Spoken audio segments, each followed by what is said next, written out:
지금 중국이 발칵 뒤집혔습니다. 중국 역사상 놀라운 예지 능력을 지닌 14살 소년이 충격적인 예언을 남겼다고 합니다. 중국에 큰 재앙이 닥칠 것이다. 과거에 지은 죄를 씻지 않으면 더 큰 재앙이 올 것이다. 처음엔 모두들 긴가민가 했지만 이 소년이 광둥성 대홍수와 티베트 대지진의 날짜와 피해 규모까지 정확하게 예측한 사실이 밝혀지면서 화제가 되고 있습니다. 하지만 중국 정부는 예언이고 뭐고 모든 재앙은 전부 한국 때문이라며 아직도 정신 못 차리는 발언을 하고 있죠. 중국 정부가 이토록 한국 탓을 하는 이유는 무엇일까요? 중국의 국경을 넘어선 인류애로 대박난 감동실화, 대한민국이 만든 기적 같은 이야기가 지금 시작합니다. 영상 시청 전 좋아요와 구독은 채널에 큰 도움이 됩니다. 그날의 기억은 아직도 제 마음속에 마치 어제 일처럼 선명하게 남아 있습니다. 안녕하세요. 저는 중국 쓰촨성 청두중앙병원에서 응급의학과 의사로 근무 중인 30살 장혜희입니다. 주변 사람들은 제게 종종 묻곤 해요. 편한 진료과도 많은데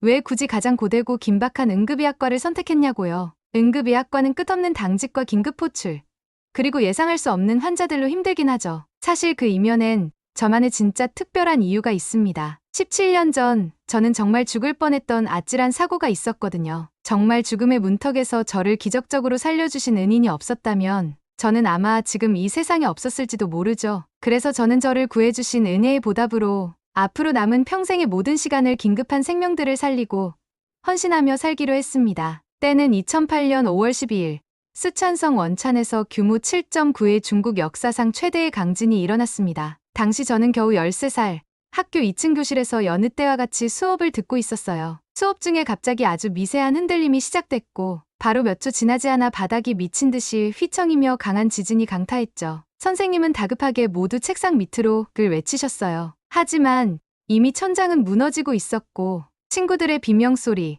부서지는 콘크리트 소리, 모든 게 뒤섞여 들려왔습니다. 얼마가 지났을까요? 정신을 차리고 보니 저는 콘크리트 잔해 속에 갇혀 있었어요. 주변은 암흑으로 둘러싸여 있었고 몸은 콘크리트 더미에 눌려 움직일 수가 없었죠. 너무 무섭고 두려웠어요. 죽을지도 모른다는 생각에 머릿속엔 엄마 아빠만 생각나고 눈물만 흘렀습니다. 이게 진짜 현실이 맞는지 믿을 수 없었죠. 그래도 처음엔 조금만 기다리면 누군가 구조해 줄 거라고 굳게 믿었습니다. 하지만 그 후로 하루가 지났는지 이틀이 지났는지 모르겠어요. 아무리 기다려도 어떤 소리도 들리지 않았고 공포의 어둠 속에서 저는 점점 희망을 잃어갔죠. 이대로 아무도 날 찾지 못하는 건가? 결국 더 이상은 제 몸이 버티지 못했고 잠이 쏟아지며 정신이 혼미해지기 시작했죠. 그때였어요. 갑자기 기적처럼 누군가의 목소리가 들렸습니다. 거기 누구 있어요? 처음엔 현실과 꿈이 구분이 안 되는 지경이라 꿈인가 싶었습니다. 하지만 목소리가 점점 더 가까워지고 크게 들리는 것 같았죠. 저는 남은 온 힘을 다해 여기 사람 있어요. 살려주세요 라고 소리쳤습니다. 지푸라기라도 잡는 심정으로 간절히 말이에요. 그리고 얼마 후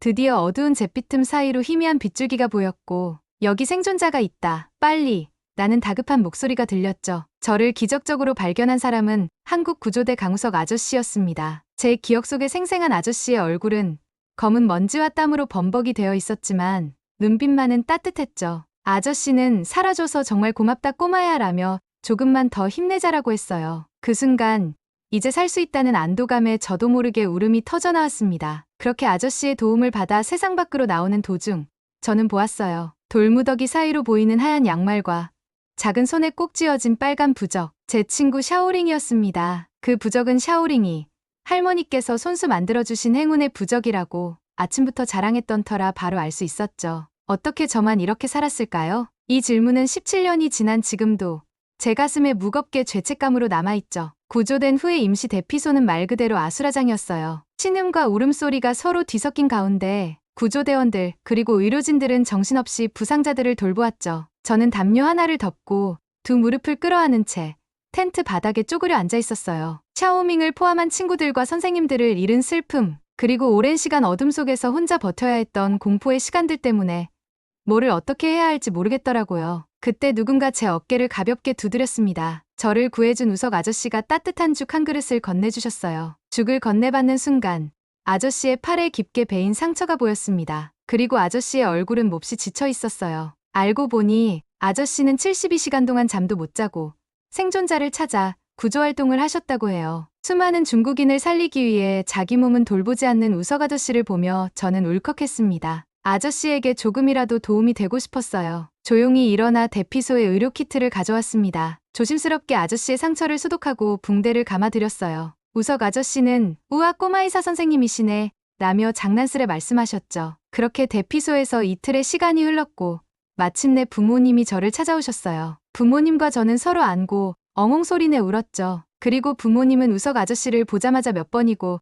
허리를 굽혀 감사 인사를 전하셨어요. 부모님은 어떻게 보답을 해야 할지 모르겠다라며 어쩔 줄 몰라 하셨죠. 우석 아저씨는 따뜻한 미소를 지으시며 저는 그냥 제 할 일을 했을 뿐이에요. 장웨이가 이렇게 살아준 것만으로도 기특하죠. 라고 말씀하셨어요. 아저씨의 팔엔 아직도 붕대가 감겨 있었고 얼굴은 여전히 피곤했지만 그 눈빛만큼은 따뜻했죠. 저는 그날 마음속으로 하나 다짐한 게 있었습니다. 언젠가 저도 누군가에게 우석 아저씨와 같은 사람이 되어야겠다고요. 그렇게 시간이 흘러 어느덧 저는 베이징 의대를 우수한 성적으로 졸업하고 응급의학과 전문의가 된 지 2년이 지났습니다. 우석 아저씨를 본받아 재난의료봉사팀에도 자원했죠. 그리고 매년 아저씨와는 이메일로 연락을 주고 받았어요. 우석 아저씨는 이제 한국재난구조본부의 팀장이 되셨다고 하셨습니다. 그리고 제가 의사가 되었다는 소식에 진심으로 자랑스럽다고 하시며 언젠가 함께 구조 활동을 하자는 약속도 하셨어요. 그러던 2025년 1월 또 한 번 대지진이 티베트를 강타했습니다. TV에선 뉴스 속보가 연신 흘러나왔고 제 심장은 미친 듯이 요동쳤어요. 17년 전 제가 갇혔던 쓰촨성 대지진 공포의 기억들이 되살아났죠. 병원 응급실에는 이미 출동 준비를 하는 의료진들로 분주했고 제 이름도 지원팀 명단에 올라가 있었어요. 헬리콥터가 티베트 재난 현장에 접근할 때는 심장이 터질 것 같았습니다. 귓가에서는 17년 전의 비명소리가 들리는 것 같았고 손은 식은땀으로 젖었죠. 하지만 이내 깊게 숨을 들이마시며 마음을 다잡았어요. 이번에는 우석 아저씨처럼 내가 누군가를 구조해야 한다. 그날도 티베트 대지진 구조 현장에서 여러 환자들을 돌보고 숙소로 돌아왔어요. 며칠간 계속된 강행군에 온몸이 천근만근 무거웠죠. 간단히 씻고 자려고 침대에 누웠는데 옆방에서 시끄러운 소리가 들렸습니다. 무슨 일인가 싶어 가보니 동료들은 매우 흥분하며 제게 노트북으로 뭔가를 보여줬죠. 최근 중국 전역에서 놀라운 예언으로 화제가 된 리우밍천이라는 소년이 있다고 했습니다. 14살이라는 이 소년은 최근 관둥성의 홍수와 이번 티베트 지진을 정확히 예측했다고 해요. 게다가 더 놀라운 건 리우 밍천은 자신을 티베트 고승의 환생이라 주장하며 한 번도 배운 적 없는 티베트어까지 유창하게 구사한다고 했죠. 처음에는 그저 우연의 일치라고 생각했지만 관둥성의 홍수 진행 속도 그리고 이번 티베트 대지진 강도까지 정확히 언급하면서 많은 중국인들의 주목을 받게 되었다고 했습니다. 대부분은 반신반의하는 반응이었지만 저는 왠지 모르게 이 소년의 예언에 강하게 뭔지 모를 끌림을 느꼈어요. 방으로 돌아와 몸은 너무 피곤했지만 참을 수 없는 호기심에 이 소년에 대해 더 자세히 찾아보기 시작했죠. 그리고 유튜브에서 이 소년의 예언 영상을 발견했습니다. 영상에서 밍천은 차분히 말하고 있었어요. 중국에 큰 재앙이 닥칠 것이다. 과거 한국에 지은 죄를 씻지 않으면 더 큰 재앙이 올 것이다. 이 말에 저는 순간 등골이 오싹해졌어요. 리우밍천은 이어서 동북공정에 대해 언급했고 저는 영상을 보면서 충격에 빠졌죠. 중국은 동북공정의 일환으로 한국의 역사인 고구려와 발해를 중국 내 변방 소수민족으로 간주하며 중국 역사로 편입을 시도했다고 했어요. 명백한 한국인의 정체성을 빼앗으려는 시도라고 했습니다. 그 말에 저는 정말 당황했어요. 그동안 동북공정은 그저 학술 연구 중 하나라고 생각했지.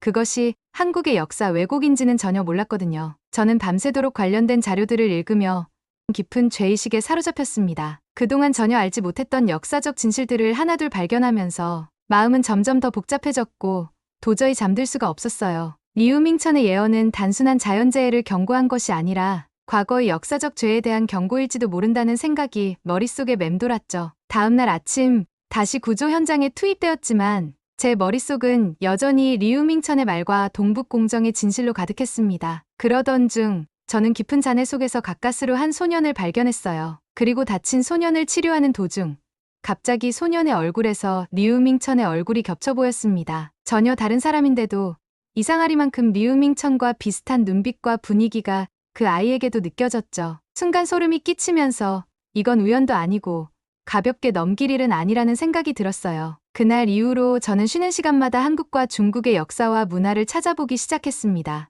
리우밍천의 말처럼 그동안의 잘못된 과거를 진심으로 반성하고 한국에 사과하는 것이 앞으로 닥칠 더 큰 재앙을 막는 유일한 방법일 것 같았거든요. 그날 저녁 리우밍천의 두 번째 영상이 유튜브에 올라왔어요. 이번에 그는 중국은 역사적 동북공정뿐만 아니라 문화공정까지 확대하여 한국의 역사 침탈을 시도했었다고 했죠. 2016년 중국 정부는 한국의 사드 배치 사실을 듣고 공식적인 보복은 부인했지만 사실상 비공식적으로 보복 조치를 시행했다고 했습니다. 저희 정부가 표면적으로는 부인하면서 뒤로는 한국을 괴롭히며 짓밟는 이중적 행태에 얼굴이 화끈거리며 비겁하다는 생각이 들었어요. 사드 부지로 제공한 롯데그룹에 대해 세무조사, 소방점검, 위생 단속 등을 이유로 중국 내 롯데마트 99개 점 중 대부분 지점의 영업을 중단시켰고 이로 인해 결국 롯데는 2018년 중국 시장에서 모두 철수했다고 해요. 그동안 저는 전혀 몰랐습니다. 이런 부당한 정치적 압박 때문에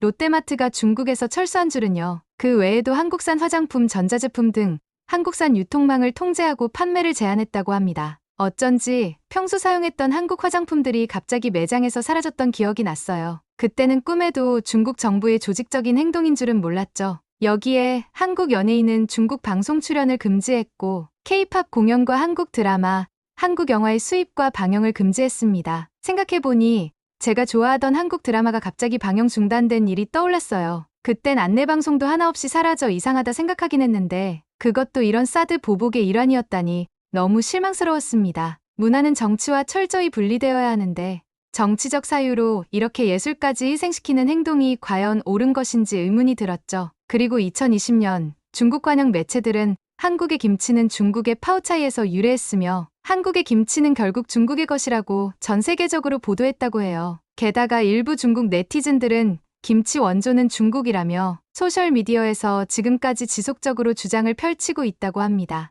영상을 보면 볼수록 저도 모르게 한숨이 나왔어요. 사실 파오차이와 김치는 전혀 다른 제조 방식의 맛도 다른데 이런 억지 논리의 중국인으로서 너무 부끄러웠죠. 2022년에는 베이징 동계올림픽 개막식에서 한복을 입은 조선족을 내세웠다고 했습니다. 한복은 중국 조선족의 전통의상이라며 중국 소수민족의 문화의 한복 또한 중국의 것이라고 주장했죠. 희미하지만 올림픽 개막식 때 한복을 봤던 기억이 났어요. 그때는 아무 생각 없이 공연의상이라고 생각했는데 그것이 한국인들에게 얼마나 깊은 상처와 분노가 되었을지 부끄럽고 참담했습니다. 그 외에도 제기차기, 널뛰기, 탈춤 등 조선족의 전통놀이라는 이름으로 중국의 것이라고 주장했고 아리랑의 노래도 조선족의 민요라며 중국의 무형문화재로 등재했다고 했어요. 이 모든 말들을 들으며 중국인으로서 너무 수치스럽고 양심에 찔려 참을 수가 없었습니다. 명백한 한국의 문화유산을 우리 중국의 것이라고 주장하는 것을 보며 그동안 한국인들은 얼마나 억울했을까요? 그리고 리우 밍천은 마지막으로 진지하게 경고하고 있었습니다. 우리 중국은 한국에게 반드시 진심 어린 사과를 해야만 합니다. 역사 왜곡을 인정하고 경제 보복에 대해 사과하고 문화적 존중을 약속해야 합니다. 그것이만이 우리를 대재앙에서 구할 수 있는 유일한 방법입니다. 그렇지 않다면 중국은 하늘에게서 더 큰 무서운 천벌을 받게 될 것입니다. 밍천의 목소리에는 진심이 담겨 있었고 진정으로 중국의 미래를 걱정하고 있었어요. 영상이 끝나고 저는 복잡한 생각에 잠겼습니다. 그동안 중국 정부가 벌인 행태들의 실망을 감출 수 없었고 한편으론 우리의 실수를 하루빨리 인정하고 한국과 신뢰를 쌓는 것이 장기적으로 양국 모두에게 도움이 되는 방법일 것 같았죠. 그리고 정작 저는 한국 우석 아저씨의 도움으로 지금까지 이렇게 살 수 있었는데 이 모든 파렴치한 행태들을 모르고 살아왔던 제가 너무 부끄럽고 중국이란 나라에 실망스러웠어요. 그래도 오랜만에 용기를 내어 우석 아저씨께 전화를 해보았습니다. 아저씨는 구조활동이 힘들지 않냐며 저를 먼저 걱정해 주셨어요. 아저씨의 따뜻한 안부에 갑자기 울컥했죠. 그러면서 불안한 목소리로 부탁할 게 있다고 하셨습니다. 아저씨의 조카가 티베트에 몇 주 전에 봉사활동을 갔었는데 지진 이후로 연락이 두절됐다고 했어요. 무슨 일이 생긴 건 아닌지 너무 걱정된다고 하셨죠. 그러면서 혹시 구조 현장에서 25살의 한국인 의대생을 보게 되면 연락해 줄 수 있냐고 했습니다. 저는 걱정 마시라고 이번엔 제가 꼭 찾아드린다고 약속드렸습니다. 그러면서 아저씨께 그동안 정말 죄송했다고 말씀드렸어요. 아저씨는 갑자기 그게 무슨 말이냐며 당황해 하셨죠. 저는 최근에야 리우밍천의 이야기를 통해 중국의 뻔뻔한 역사에 대해 알게 되었다고 말씀드렸습니다. 아저씨는 차분한 목소리로 그건 중국 정부와 일부 사람들의 잘못이지 제 잘못은 아니라고 하셨어요. 중국 방송 뉴스에서 진실을 말하지 않았고 학교에서도 가르쳐주지 않아 그동안 아무것도 몰랐다고 죄송하다고 했습니다. 아저씨는 괜찮다고 하시며 웨이 같은 진실을 인정해주는 중국인이 있어 다행이라고 하셨어요. 우석 아저씨의 말씀에 조금 위안이 되긴 했지만 그래도 여전히 마음 한켠은 무거웠습니다. 그렇게 아저씨와 통화를 마무리하고 아저씨의 조카를 꼭 찾아드리겠다는 사명감으로 구조 현장으로 향했습니다. 다음 날 새벽, 갑자기 무전이 울렸어요. 티베트 북부 산간마을에 갇힌 생존자들이 있다는 제보가 들어왔다고 했죠. 산간마을에 도착하니 처참한 광경이 펼쳐졌어요. 집들은 대부분 무너져 내렸고 생존자를 찾는 사람들의 필사적인 목소리만 가득했죠. 저희 팀은 즉시 생존자들을 찾아 나섰습니다. 그때였어요. 무너진 주택가 근처를 지나고 있었죠. 이쪽에 생존자들이 있어요. 라는 외침이 들렸고 달려가 보니 무너진 집 앞에 젊은 여성이 누워 있었어요. 그녀의 옆에는 겁에 질려 부둥켜 안고 울고 있는 모녀가 있었습니다. 어머니는 이 한국인 여성이 무너지는 건물에서 우리를 구해주다 다쳤다며 먼저 구조해달라고 했어요. 그때 옆에서 현장 책임자가 다가와 구조 매뉴얼대로 자국민 구조 우선으로 중국 모녀를 먼저 구하라고 했습니다. 순간 제 마음이 무거워졌어요. 일반적인 프로토콜에는 자국민 구조가 우선이지만 한국인 여성의 상태가 더 위급했죠. 갑자기 그 순간 17년 전 제 앞에 나타났던 우석 아저씨의 모습이 떠올랐어요. 온통 잿빛 먼지 속에서도 빛나던 그의 눈빛. 사라져서 고맙다라는 그 말. 아저씨는 중국인이냐 한국인이냐를 따지지 않았어요. 단지 생명을 구하고 싶었던 거죠. 저는 주변의 만류에도 불구하고 한국인 여성을 먼저 치료하기 시작했어요. 적어도 중국 모녀를 구하기 위해 부상당한 한국인을 먼저 치료하는 것이 인간된 도리라고 판단했죠. 저는 즉시 응급처치를 시작했고 어깨 탈구부터 정복했어요. 그녀는 짧게 신음했지만 곧 안도의 한숨을 내쉬었습니다. 이어서 다리의 상처를 치료하기 시작했죠. 주변에서는 불만의 목소리가 들렸지만 저는 흔들리지 않았습니다. 그녀는 한국 의대생 소연이라고 소개하며 국제의료 봉사활동 중이었다고 했어요. 그러면서 치료를 받는 와중에도 이제 괜찮다며 어서 중국인 모녀를 살펴달라고 했습니다. 치료를 마치고 그녀는 놀랍게도 자리에서 벌떡 일어났어요. 다른 중상자들에 비하면 자신의 상태는 양호한 편이라며 도울 수 있는 일이 있으면 적극 돕겠다고 했습니다. 저는 그녀의 결연한 의지에 감동했어요. 위험에 처한 다른 사람들을 위해 자신의 부상을 뒤로하는 모습이 정말 존경스러웠죠. 그녀는 부상에도 불구하고 매우 전문적으로 행동했어요. 환자 분류, 응급처치, 심지어 즉석에서 의료 장비를 즉흥적으로 만들어내는 모습까지 정말 인상적이었죠. 그녀의 침착하고 전문적인 모습에 저는 감탄할 수밖에 없었습니다. 처음에는 중국인이 아니라 한국인을 먼저 치료한 것에 불만과 분노로 가득 찼던 동료들의 눈빛들도 점차 감동과 존경으로 바뀌어갔어요. 서연의 헌신적인 모습과 전문성 있는 대처가 모두의 마음을 움직인 거죠. 그리고 아까 같이 부상당했던 어머니는 소연을 찾아와 떨리는 목소리로 생명의 은인이라고 정말 감사하다고 말씀하셨어요. 이를 지켜보는 다른 중국인들의 표정도 점차 부끄러움과 반성으로 변해갔죠. 서연은 담담하게 누구나 같은 상황에서 그렇게 했을 거라 말했어요. 국적을 떠나 우리는 모두 같은 인간이니까요. 라고 덧붙였습니다. 서연의 말에서 17년 전 우석 아저씨의 얼굴이 떠올랐어요. 한국 사람들은 저렇게 하나같이 희생정신이 뛰어난 건지 대단하다 싶었습니다. 같은 결연함, 같은 따뜻함, 그리고 국적을 뛰어넘는 인류애를 가진 한국인들에게 깊은 존경심을 느꼈어요. 티베트 대지진 발생 4일째, 구조 현장은 점점 더 절망적으로 변해갔습니다. 생존자를 찾는 것이 기적에 가까운 상황이 되었고 모두의 얼굴에는 지친 기색이 역력했죠. 그날 오후 저는 그 한국인 서연과 다시 마주쳤어요. 그녀의 다리는 아직 불편해 보였지만 여전히 현장에서 부상자들을 돕고 있었죠. 저는 다리 괜찮냐며 쉬엄쉬엄 하라고 말했습니다. 그녀는 걱정해줘서 고맙다며 괜찮다고 대답했어요. 그러면서 곧 한국에서 지원 구조팀이 온다고 했습니다. 저는 그 말에 깜짝 놀랐어요. 신문과 방송에서는 중국 정부가 자존심 문제로 한국의 구조 지원을 거절했다고 보도했거든요. 특히 최근 한국과는 외교적 마찰이 있었는데 한국 지원 구조팀이라니 더욱 의아했죠. 서연은 정부 차원이 아니라 자발적으로 지원한 민간 구조팀이라고 덧붙였습니다. 그때 갑자기 무전기에서 소리가 들렸어요. 새로운 한국 구조팀이 도착했다는 연락이었고 서연과 함께 마을 입구로 향했죠. 그곳에는 KSAR이라고 쓰인 조끼를 입은 구조대원들이 신기한 장비를 내리고 있었어요. 저게 뭐죠? 라고 제가 물었습니다. 서연은 AI 기반 생존자 탐지 시스템이라고 설명했어요. AI 장비는 잔해 속 생존자의 미세한 움직임이나 호흡, 심지어 체온까지 감지할 수 있다고 했죠. 그리고 다른 하나는 구조용 로봇이라고 했습니다. 한국 구조팀이 도착했을 때 처음에는 중국 구조대들 모두 의심의 눈초리로 바라봤어요. 특히 왕 대장은 노골적으로 불만을 표시했죠. 한국의 도움 없이도 충분히 할 수 있다며 왜 굳이 와서 방해하냐는 태도였어요. 하지만 한국 구조팀의 리더는 방해하러 온 게 아니라 도울 수 있는 일이 있다면 돕고 싶을 뿐이라고 침착하게 대응했습니다. 생명을 구하는 데는 국경이 없다는 말도 덧붙였죠. 그 말에 저는 가슴이 뭉클했어요. 우석 아저씨도 같은 마음이었겠다는 생각이 들었거든요. 한국 구조팀은 바로 활동을 시작했어요. 그들의 AI 시스템은 놀라운 정확도로 생존자들의 위치를 파악했고 구조 로봇은 사람이 들어갈 수 없는 좁은 틈새로 들어가 영상과 음성을 전송했죠. 불과 몇 시간 만에 그들은 다른 팀들이 며칠 동안 찾지 못했던 생존자 5명을 발견했어요. 특히 무너진 학교 건물에서 어린아이 3명을 구출해냈을 때는